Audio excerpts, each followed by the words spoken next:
പുട്ടായാലും അപ്പമായാലും ഇവിടെ കടലക്കറി മസ്റ്റാ. എന്നാ ഉണ്ടാക്കി കൊടുത്താലോ? മസാല കൂടി ഉപ്പ് കൂടി എന്നുള്ള പരാതി. ഹലോ, നിങ്ങളുടെ അവിടെ ഇത് തന്നെയാണോ പ്രശ്നം? ഇനി മുതൽ അങ്ങനെ ഒരു ടെൻഷനേ വേണ്ട. എപ്പോൾ ഉണ്ടാക്കിയാലും കൺസിസ്റ്റന്റ് ആയ ഫ്ലേവറും ടേസ്റ്റും.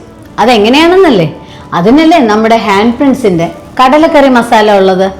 ആദ്യമേ കടലക്കറിക്കുള്ള ഗ്രേവിയുടെ സാഷ പൊട്ടിച്ച് മിക്സിയുടെ ജാറിലേക്ക് ഇട്ട് 1 കപ്പ് വെള്ളം കൂടെ ചേർത്ത് നന്നായി ഒന്ന് അരച്ചെടുക്കണം. ഒരു കുക്കർ എടുത്ത് 1 ടേബിൾ സ്പൂൺ വെളിച്ചെണ്ണ ഒഴിച്ച് ചൂടാവുമ്പോൾ 1 ടീസ്പൂൺ കടുകിട്ട് പൊട്ടി താളിപ്പിന്റെ സാഷയും പൊട്ടിച്ച് അതിലേക്കിട്ട് 1 സെക്കൻഡ് ഒന്ന് ഇളക്കണം.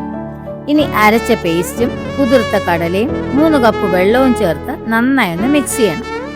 അതിനുശേഷം കുക്കർ അടച്ചു വെച്ച് 1 വിസിൽ വരുമ്പോൾ തീ കുറച്ച് 10 മിനിറ്റ് വേവിച്ചു കഴിഞ്ഞാൽ കടലക്കറി റെഡിയായി. ഇത്രേ ഉള്ളൂ. 10 മിനിറ്റ് കൊണ്ട് ഒരു സൂപ്പർ കടലക്കറി. ഇന്ന് തന്നെ നിങ്ങളും ഓർഡർ ചെയ്യും.